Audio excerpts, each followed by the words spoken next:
Radio BDL. Les voix des bords de Loire.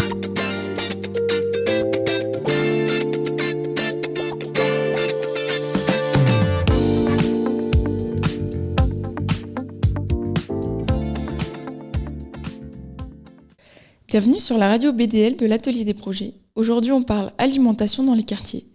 J'ai avec moi Sylvie et Patrick, deux habitants du coin. Bonjour à vous deux. Bonjour Lucie. Bonjour, ravi d'être là. On va écouter tout à l'heure Fanny de l'association Vrac Tour, mais avant cela, j'aimerais qu'on parte de votre quotidien. Pour vous, bien manger dans le quartier, c'est comment ?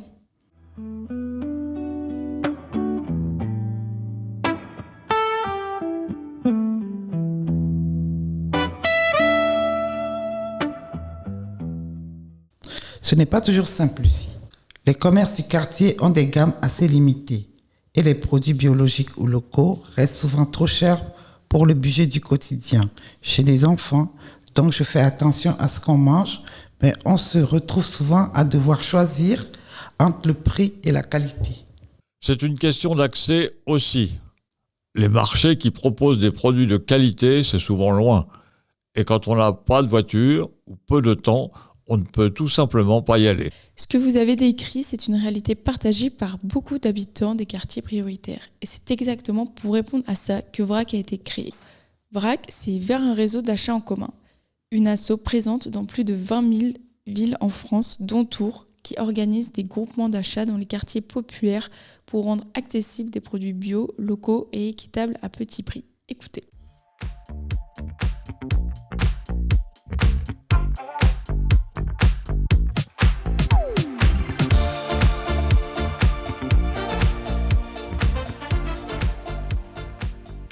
Donc bonjour Fanny, merci d'être parmi nous. On va parler principalement de ton activité. Donc si tu pouvais te présenter, expliquer un peu ton rôle au sein de l'institution VRAC. Oui, alors bonjour, merci de m'accueillir. VRAC, c'est une association, donc on vient de la créer là sur Tours, VRAC 37, mais sinon c'est une association qui existe à l'échelle nationale. Il y en a, on doit être la 24e antenne en France, donc c'est une association qui a déjà pas mal d'années de pratique, qui est née à Lyon. Et là, donc, elle vient tout récemment d'ouvrir à Tours. Et moi, je suis la coordinatrice de l'association. Pour l'instant, je suis la seule salariée. Et l'objectif de l'association, c'est de créer des groupements d'achat dans les quartiers prioritaires de la ville de Tours et agglomération pour pouvoir permettre aux habitants de quartier de réfléchir au questionnement sur l'alimentation, etc. D'accord. Donc, c'est quoi les actions, concrètement, qu'est-ce que vous faites dans le quartier ? Alors, l'action principale, c'est donc les groupements d'achat. Pour l'instant, on est sur un catalogue de produits plutôt secs, d'alimentation de base, du riz, des pâtes, des lentilles, des fruits secs, des choses comme ça. Et l'idée aussi, c'est autour de ça, de créer des moments plutôt conviviaux. Par exemple, on fait appel beaucoup aux habitants de quartier pour la distribution, pour avoir des bénévoles le jour des distributions. Donc, c'est aussi un moment qui crée du lien entre les gens, parce qu'il y a des gens qui ne sont pas habitants du quartier, qui viennent aussi adhérer au projet et qui profitent aussi des groupements d'achat. Donc ça permet aux gens de se rencontrer autour de ce temps-là. C'est toujours un moment un peu convivial avec du thé, du café, on prend le temps aussi de discuter. Donc ça va être la première action. Et après, autour de ça, il y a déjà eu des choses d'organiser, comme des visites de ferme pour des paysans et paysannes locaux, des soirées, débats autour de l'alimentation durable, des temps, par exemple, de cuisine, des choses comme ça, quoi. Ok. Selon toi, pourquoi c'est important de travailler sur l'alimentation dans ces territoires ? C'est important parce que l'alimentation, ça touche tout le monde. Voilà, ça touche aussi la santé, ça touche aussi le budget des foyers, le lien social, l'environnement. Et puis, il y a un truc qui est important pour nous, c'est la dignité aussi. C'est-à-dire que c'est la dignité des gens qui participent au groupement d'achat, mais ça va être aussi la dignité des paysans et paysannes qui vont nous faire profiter de leurs produits, entre guillemets, puisque, par exemple, on négocie aucun tarif avec eux. On ne négocie pas. Si c'est tant de kilos, c'est tant de kilos. Donc ça permet aussi aux paysans et paysannes locaux d'être payés dignement, on va dire. Nous, on aime bien ce terme. Donc on réduit aussi le fait qu'on achète par quantité, par très grosse quantité, des sacs de 25 kilos. Voilà, ça permet aussi d'avoir moins d'emballage. Donc on réduit aussi les emballages. Ça va être sur une consommation durable, quoi. C'est sur ces petites choses-là qu'on travaille autour du développement durable. Dans 10 ans, ce serait bien si ce serait un quartier qui serait plus solidaire, par exemple, peut-être plus vivant, avec plus de participation des habitants, mais que ce soit eux qui soient vraiment dans l'action et qui soient acteurs des initiatives qui sont portées dans le quartier. Moins de gaspillage. J'anticipe mieux ce que je vais manger, par exemple, dans le mois ou dans les 2 semaines à venir, ce qui fait que je réduis. Peut-être que je vais acheter moins, mais parce que je vais consommer différemment, du coup je vais moins gaspiller aussi.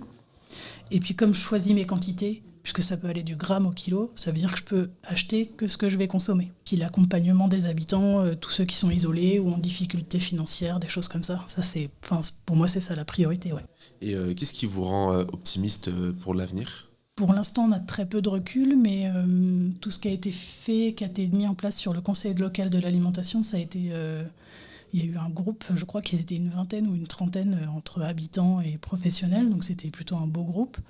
Et puis là, je vois sur la première distribution, on avait presque plus de bénévoles que de commandes, donc ça veut dire que les gens ils ont envie de s'investir dans le projet, donc ça c'est plutôt encourageant et positif. Ouais. Et selon toi, quel rôle peuvent justement jouer les habitants dans ces transformations ?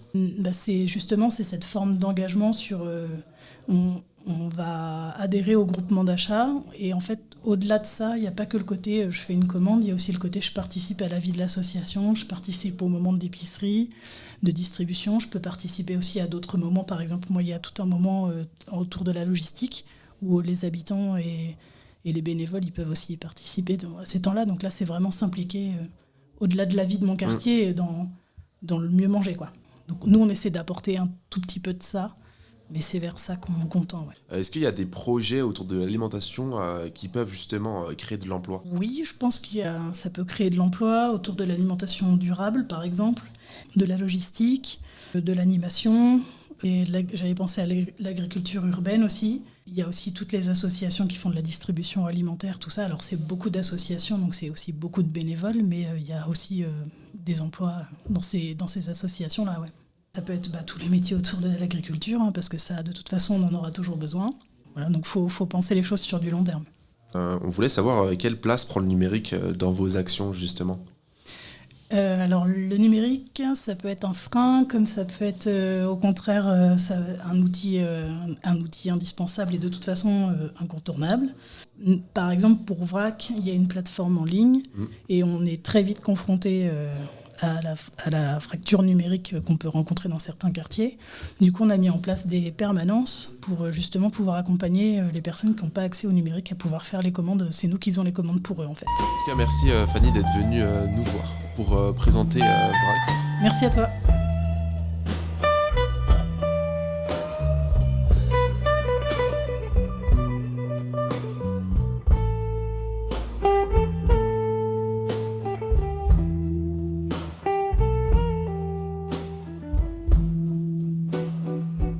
Précédemment, on a rencontré Sylvie qui habite le quartier Bord de Loire, pour nous présenter une recette, la recette des épinards, et pour que les enfants mangent des épinards.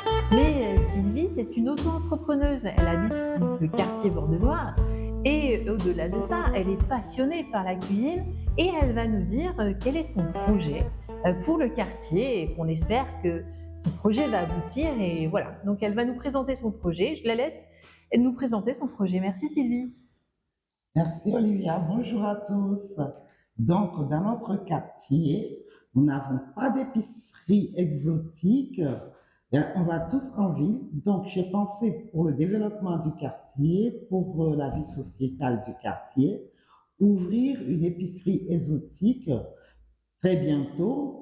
Et dans cette épicerie exotique, la différence sera qu'on aura aussi des éléments, des aliments du Portugal, des aliments maghrébins, pour changer les autres. Comme ça, on aura tout à côté. Et en plus de cela, à chaque produit acheté, vous aurez aussi des recettes faites par moi ou par vous qui les laissez, pour qu'on puisse partager et animer le quartier. Je vous dis à très bientôt dans le quartier, à l'épicerie exotique BDL. À bientôt, je vous entends nombreux. Merci Sylvie.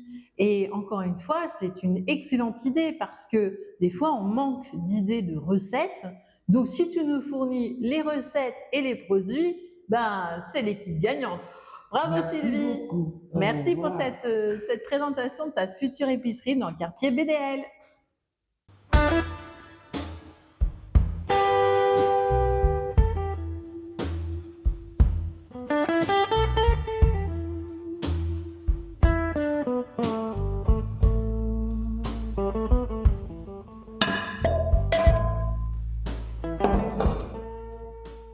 Bonjour Sylvie.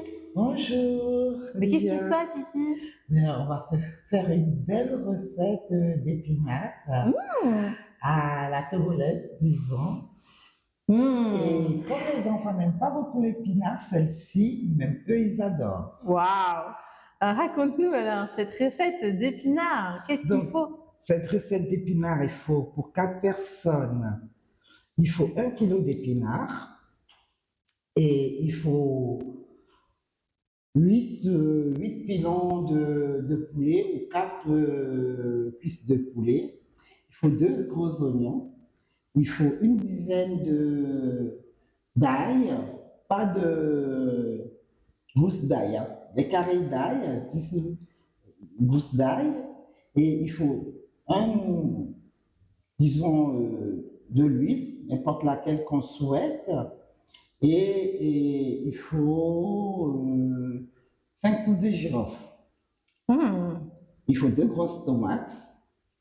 Et pour cela, à la préparation, on mixe les clous de girofle, l'ail, les oignons ensemble.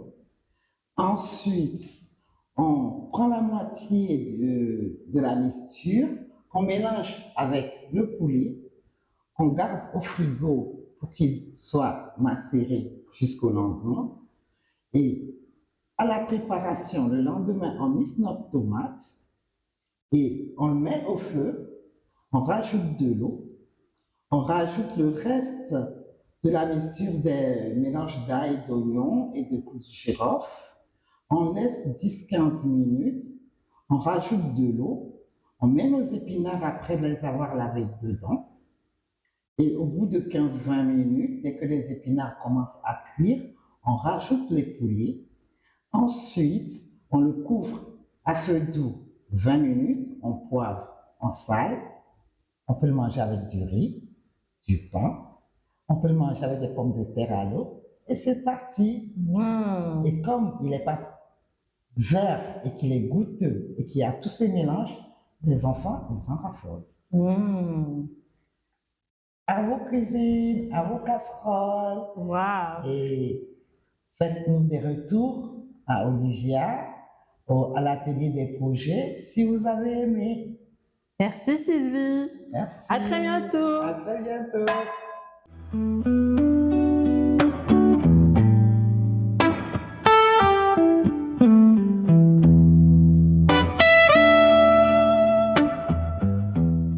Le principe est simple, on commande ensemble, on réduit les intermédiaires et tout le monde y gagne. On réagit.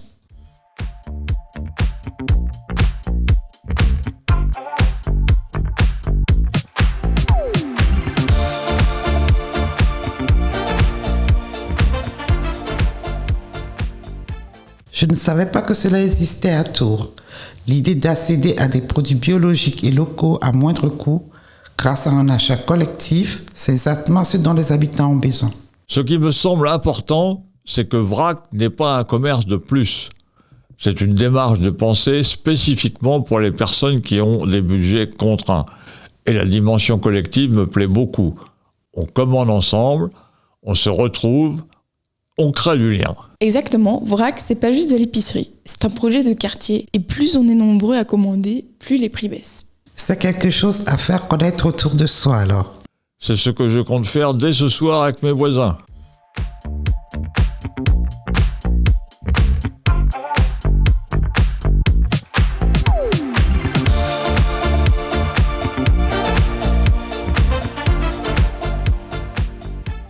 Merci à Fanny pour son témoignage et merci à vous deux pour cet échange. Un dernier mot chacun ? Bien manger ne devrait pas être un privilège, Lucie. Et VRAC le démontre concrètement. Ce qui me plaît, c'est qu'on n'est pas juste consommateur.